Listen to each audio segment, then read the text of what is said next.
All right, friends, we are on the third book in our realistic fiction series, and today we're going to read Happy Like Soccer. The author and illustrator. The author is Maribeth Bolitz and illustrated by Lauren Castillo. Now, it looks like this book is going to be about soccer. Is this something that could happen in real life? Yeah, kids can play soccer. You have fans cheering on the side and parents over there. Now, this is a realistic fiction story, but look for characters and events that could really happen. All right, so Happy Like Soccer. Nothing makes me happy like soccer. Picked for this new team with these shiny girls. My shoes have flames and my ball spins on this spread out sea of grass with no weeds, fields with no holes and real goals, not two garbage cans shoved together like in the lot by my apartment where soccer means any kid who shows up can play. She must be on a team now instead of just playing in her neighborhood. But nothing makes me sad like soccer too. Because the restaurant where my auntie works is busy on Saturdays and she can't take time off for something like a soccer game. Early every game day, my auntie looks me over good, brushes my hair, rubs my legs with lotion. She says, "Have fun and play hard, Sierra."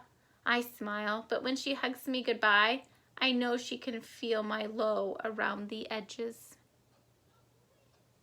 So we're going to make another inference here, like we did in our last book, that her auntie must take care of her. So she must live with her auntie since she wakes up with her and her auntie gets her hair taken care of and everything. Then my ride comes, filled with laughing girls who know the jokes I don't. We weave past the empty lot and through my neighborhood and outside the city where the buses don't run. And she must live in the town, in a big city where they have normal bus routes. Kind of like Peoria would, or Bloomington. When the game starts, I do play hard and I do have fun, but my eyes have their own mind, spying the sidelines, where families sit on blankets and wave from fold-out chairs.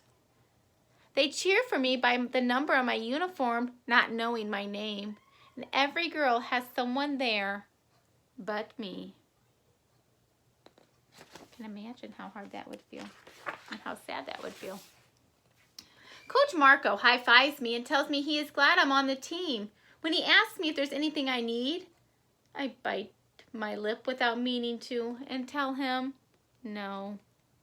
After the game, we ride back home into the city, through my neighborhood, past the empty lot, and right to the restaurant, where my auntie brings me chicken and noodles. On her break, we talk about the game and what all happened as best as I remember. So it does seem like her auntie cares about soccer. She just can't be there. Then on Friday, my auntie tells me that her boss has heard me talking. He asked her if she would like to trade her shift on Saturday for one on Sunday, so she could come to my last game. So a shift is the time period that you would work. So her shift is normally she works on a Saturday, but maybe she could trade out and work on Sunday instead. What did you tell him? I ask. My auntie laughs. I said, yes, of course I would. Then we dance and made up dance in the kitchen and bake a cherry cake the way we always do when there's celebrating going on. That night, I am so excited that I dream about soccer. In my dream, I am running so fast that I lift off the ground a little bit. Even my ball is in the air. Flying dreams mean you're feeling fine, my auntie says in the morning, and she is right. My auntie and I traveled to the game together, riding on one bus past the empty lot, then another through the city, then walking the rest of the way to the fields.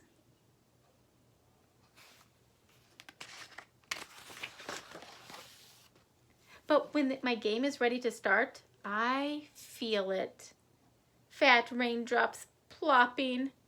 Then thunder starts to show its show, and in the distance, lightning. Coach Marco gathers us up quick and says the game is canceled but will be rescheduled. I swallow, sure that the rescheduled last game will be on a Saturday. Sure it will be outside the city. Sure my auntie's boss won't do 2 favors in a row. Imagine how she's feeling. A little disappointed, huh?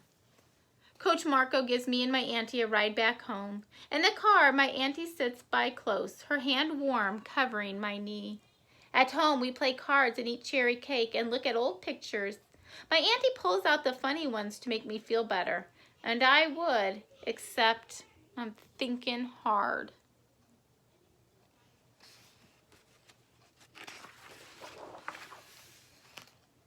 When she tucks me in, I'm still thinking about the empty lot by my apartment and my auntie's day off being Monday.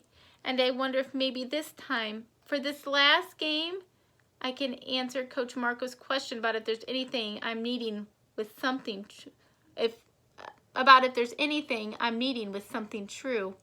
My auntie's asleep, so I tiptoe to the kitchen.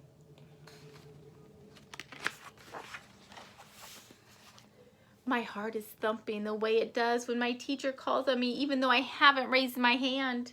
I dial the first part of Coach Marco's phone number and hang up, shaky. I wait and try again. Coach Marco's answers. Are you making a prediction? Why is she calling Coach Marco's? I take a breath and tell him I'm sorry for it being late. And then I say my idea fast and I'll run on that maybe the game could be on a Monday and maybe it could be at the lot by my apartment and then maybe my auntie could come. Coach Marco is quiet, listening. Then he says he'll make some calls. I can't promise, Sierra, he says, but I'll let you know.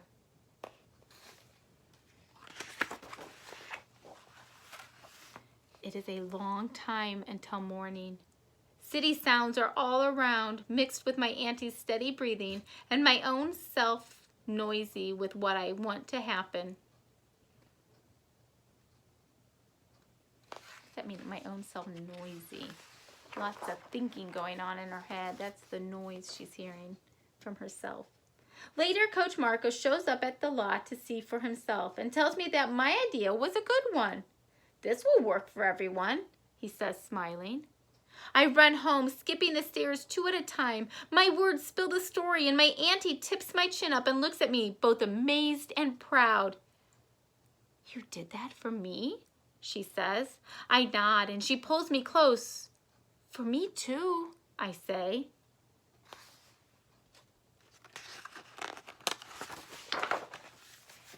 At the last game, there are families on blankets and people waving from fold-out chairs. There are faces from my neighborhood, too, on bikes, stopping by with all the others. And I hear my name because they know me, not just my number. And above the rest, I hear my auntie's strong voice cheering me on.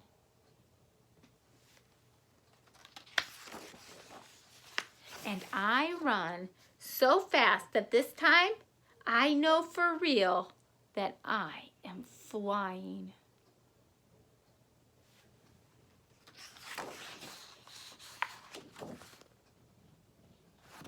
The end.